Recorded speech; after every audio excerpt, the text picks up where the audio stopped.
Yo ballers, this is Kicks Contest, I'm Ljoha Matras Fly White, and today we're gonna test Nike Zoom Freak 4. Let's go! The Freak 4s run exactly true to size. They are wide foot friendly and will not be a problem if you have a high arch because of the classic lacing system. Mesh upper is really light and soft and non-restrictive at all. There's lots of padding in the heel area and the foot feels pretty good inside, and the shoe as a whole is very comfortable. As a result, no break-in time is required for these shoes. You can basically just put them on right out of the box and start playing. When it comes to breathability, it looks good because the mesh upper is almost transparent in some areas. But the issue is that it's kind of overlapped by the inner booty from the inside, and that's a bit thicker. But anyway, it doesn't affect overall comfort. The shoe is breathable and you can once in a while feel the airflow when running. Wow. Yeah, and look here in the front as well. Так вообще хорошо.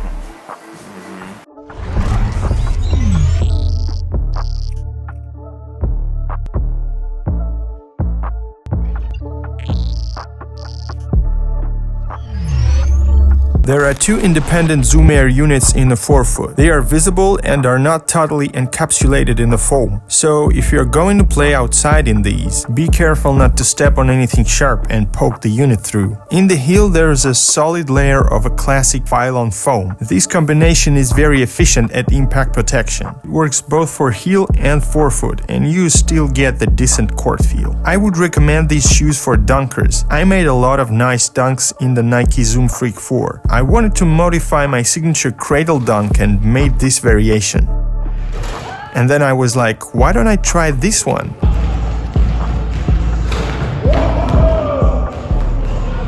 And made a new dunk I called Rock the Cobra.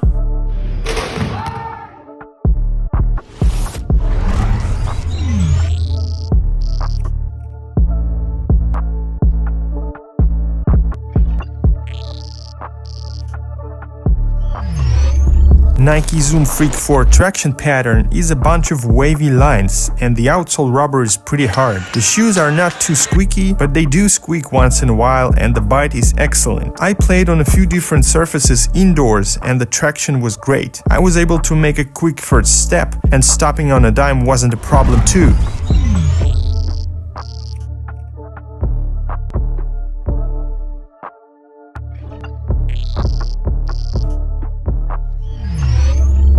So we recently had a 5,000 subscriber milestone and we decided why don't we do a Kicks Contest merch drop. Starting with these nice purple basketball backpacks, just look at it. I will make a review on these in our Instagram at Kicks Contest World, so make sure you follow us there. There will also be another model from the Kyrie Infinity review. We had a couple of comments asking about what kind of backpack is that, so that's the backpack. There's also a special basketball duffel bag made for the guys who don't like backpacks. There's a separated compartment for basketball or like for the shoes if you want to put them there. There will also be hoodies, t-shirts, jackets, whatever. If you want a cop, just go to our Instagram and write me a direct message. I will tell you about the prices, delivery, and all that stuff, so see you there. The materials are pretty basic, but I wouldn't say the sneakers look bad because of it, especially if you get them at a $130 retail or under retail. The midsole runs a bit over the upper, serving as a guardrail for your foot in the lateral side. You can see a huge plastic swoosh here, and there's a smaller embroidered swoosh on the medial side as well. The assembly quality is decent. I found no loose threads or glue stains on my pair. Maximum stress areas are reinforced with fused material. I've seen pictures of these places torn after a month's use. I've used mine for even longer time and they held up just fine. No big visible signs of wear and tear. Each shoe weighs just 411 grams or 14.5 ounces for size 12 US. These are definitely one of the lightest hoop shoes this year. It's like you almost forget about them when you play.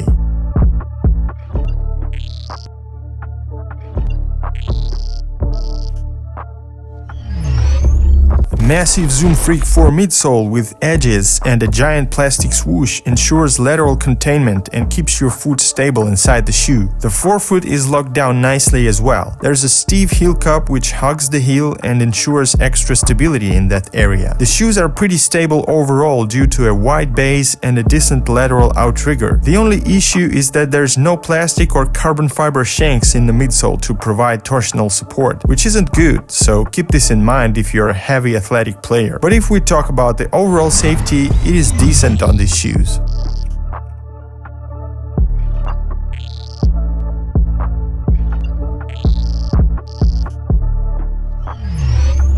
Nike Zoom Freak 4 get 87 points on our tests. We usually give or take one extra point to an overall rating if a model exceeds expectations or not, sometimes for versatility, sometimes for being eco-friendly. The Freak 4s get an extra point because the line itself is evolving. Remember where it all started? The Freak 1s were doo-doo in terms of performance. But the fourth iteration is a really decent model that's cracking our top performance list this year, and they're getting that extra point for being a modern and a very versatile shoe. These will be good for guards and forwards or even centers. Regardless of your position on the court, Nike Zoom Freak 4 will help you to unlock your true potential. Plus, these busted a myth that all the shoes that I make a new dunk in fail in our tests. That's not the case with the Zoom Freak 4. That's it for today. Thanks for watching. If you like this video, please hit that thumbs up button that helps us grow, and also subscribe to the channel if you're not. And hope you had a Merry Christmas and you will have a wonderful New Year. I don't know if this video is the final video of 2022 or the first video of 2023, but anyway, thanks for your continuous support, guys. We're almost at 6,000 subscribers, so we keep grinding and keep pushing. And also subscribe to our Instagram at Kicks Contest World, where we put teasers, first impressions, basketball and sneaker news. This was Kicks Contest. I am Ljocha Matras Fly White. Peace everyone. Кушайте супчик. Bam!